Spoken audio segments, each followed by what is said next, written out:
तो मैं सारी तरह की एंकरिंग करता था, कोई ऐसी मेरी स्पेशलाइजेशन तो थी नहीं। तो मेरे एक बॉस ने मुझसे कहा कि तुम्हारी क्या स्पेशलाइजेशन है? मैंने कहा सर मैं तो सब कर लेता हूँ। उन्होंने कहा भाई सब तो कर लेते हो, किसी चीज़ में मास्टरी तो होगी। मैं सर सब में मास्टरी है अपनी। तो उन्होंने कहा कि गुरु ऐसा है, सुनो आगे नहीं चल पाओगे इससे, कहीं मास्टरी बनानी होगी। मैंने कहा सर किस में बनेगी? बोले क्रिकेट में बनाओ। मैंने क्रिकेट का सीन ही देखा था तब तक। मैं तो अपने घर के बाहर क्रिकेट नहीं खेली थी आज तक कि बॉल तेज लग जाती थी। तो मैं घर के अंदर वाली क्रिकेट खेलता था केवल अपने भाई के साथ जितनी खेली थी। तो मुझे लगा क्रिकेट पे एंकरिंग करना। मैंने कहा यार अच्छा चलो मैं सोचता हूँ, कोई बात नहीं। अभी उन्होंने मुझे ऑफर दिया ही था, उसके 2 दिन बाद अचानक से मेरे पास कॉल आया कि आज शाम को तुम्हें क्रिकेट का शो करना कपिल देव के साथ। Kapil Dev was the guest. अब उससे बड़ा तो आदमी था नहीं उस वक्त हिंदुस्तान की क्रिकेट में कपिल देव से। तो कपिल देव के साथ बैठ के क्रिकेट का शो करना, ऐसे आदमी को जिसको क्रिकेट का सीन ही आता हो, वो क्या करेगा? मुझे लगा आज तो हो गया, नौकरी खत्म। आज ये आधे घंटे के शो के बाद तुझसे बुला करेंगे भैया ऐसा कुछ ना आता तुमको, तुम अपना वहीं करो, पर्दे के पीछे रहो, वीडियो एडिटिंग करो। तो मैं कैंटीन से खाना खा के निकल रहा था, अखबार एक उड़ता हुआ आया, पैर के पास पड़ा। मैंने उसे पाँव मारा तो वो उड़ के मेरे ऊपर ही आ गया। किसी ने ब्रेड पकौड़ा खाने के बाद फेंका होगा। तो उस पर रवि शास्त्री का कॉलम था, कायदे से 2-3 दिन पुराना ही अखबार था, और सबसे अच्छी बात हिंदी में था। तो वहाँ कैंटीन से न्यूज़ रूम तक जाते जाते मैंने पूरा पढ़ लिया, और पूरा पढ़ने के बाद मुझे लगा अच्छा तो मुझे काफ़ी कुछ पता है क्रिकेट के बारे में, इस पर तो मैं कर सकता हूँ। तो शाम का आधे घंटे का जो क्रिकेट का शो था, मैंने वो पाजी के साथ बैठ के किया। जितनी बातें उसमें रवि शास्त्री ने लिखी थी वो सारी पेल दी मैंने उसके अंदर। और जब शो खत्म हुआ तो उन्होंने मेरे से कहा कि तू क्यों नहीं करता क्रिकेट, तुझे तो अच्छा खासा ज्ञान है क्रिकेट का।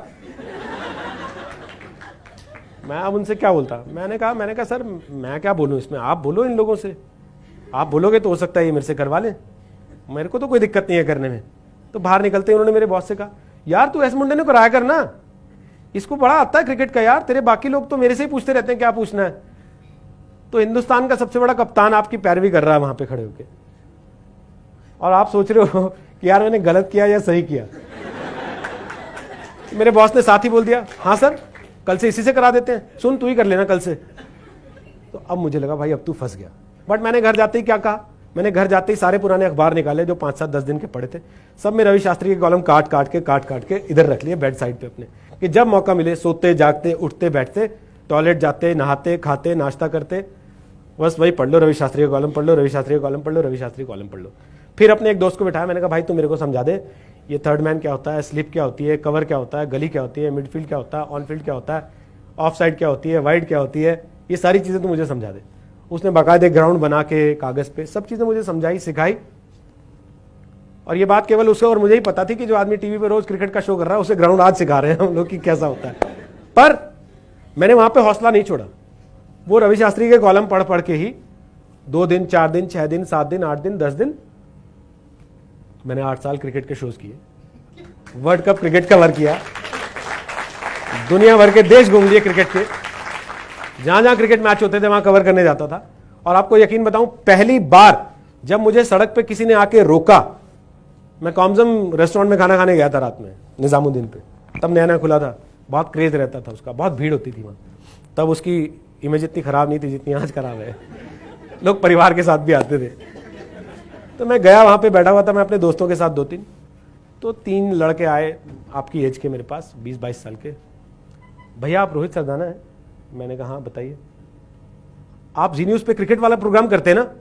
मैंने कहा ये अपना क्रिकेट का शो करना सक्सेसफुल हो गया, आज पहली बार किसी ने जो है बाहर आके पहचान लिया कि ये आदमी वही है जो टीवी पे आता है।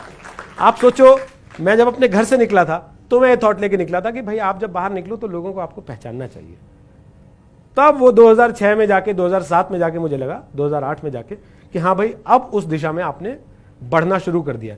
अगर मैं पहले दिन उससे कह देता कि सर मेरा तो क्रिकेट में कोई ऐसा है नहीं इंटरेस्ट, मैंने कभी जीवन में क्रिकेट खेली नहीं, जैसा हम आमतौर पर करते हैं, कोई अपॉर्चुनिटी आती है हम उसको अपने उस पर टेस्ट करते हैं कि भाई हम इसके साथ कितने कंफर्टेबल हैं, और हम फाइनली उसको डिनाई या एक्सेप्ट कर लेते हैं। वहां पे आने के बाद वहां क्या होता है, वो अपॉर्चुनिटी जब हमारे हाथ से चली जाती है फिर हम बैठ के रोते हैं कि यार मौका आया था चला गया, किसी और को मिल जाता है वो उसको एक्वायर कर लेता है, वो उस पर अपनी अचीवमेंट्स गेन करता है और फिर आपसे आगे बढ़ जाता है, आप वहीं के वहीं खड़े हुए देखते रह जाते हो। आप बाद में कहते हो जैसे वो शाहरुख वाली फिल्म थी चक दे, तो बाद में कई हीरोज कह रहे थे हाँ वो मुझे रोल ऑफर हुआ था, मैं उस वक्त कर नहीं पाया क्योंकि मैं बिजी था। भाई शाहरुख खान ने कर लिया और चक दे इतिहास बन गई, है ना। दंगल आमिर खान ने कर लिया, वो इतिहास बन गई। ऐसी कितनी फिल्में आपको मिलेंगी जहां पे एक हीरो कर लेता है, वो इतिहास बना देता है, और बाकी के लोग बाद में आके कह रहे होते हैं एक्चुअली ऑफर तो मुझे ही की गई थी लेकिन मेरे पास टाइम नहीं था। भाई तब तेरे पास टाइम नहीं था, अब तेरा टाइम खराब हो गया इसी वजह से।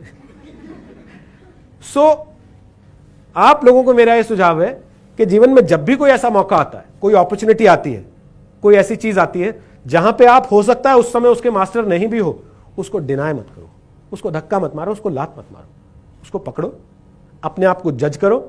अगर आज की तारीख में कहीं आपको लग रहा है कि आपके पास थोड़ी सी भी पॉसिबिलिटी है कि आप उसको जस्टिफाई कर सकते हो अपने आप को थोड़ा सा मॉडिफाई करके, तो उसको करना चाहिए, उसको छोड़ नहीं देना चाहिए।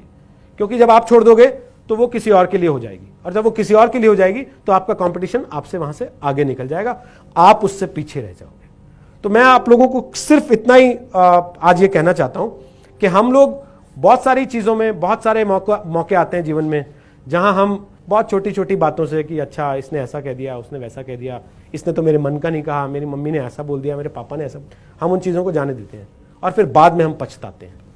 तो पछताने से बजाय बेहतर है उस समय उस चैलेंज को एक्सेप्ट कर लेना, उस चैलेंज को फेस करना, उस चैलेंज को टैकल करना और एक विनर की तरह आगे बढ़ जाना। जब आप एक छोटे से चैलेंज से भी जीत के आगे बढ़ते हो ना, तो अगले चैलेंज के लिए आपका कॉन्फिडेंस 100% बढ़ जाता है। फिर सामने कोई बड़ा चैलेंज भी आता है तो आपको लगता है कि ठीक है, जब मैंने वो कर लिया था तो ये क्या चीज है, मैं ये भी कर ही लूंगा। और जब आप ये सोचते हो ना कि मैं ये भी कर ही लूंगा, तो फिर आप कर लेते हो। फिर कितनी भी दिक्कतें आए, फिर कोई आपको रोक नहीं सकता।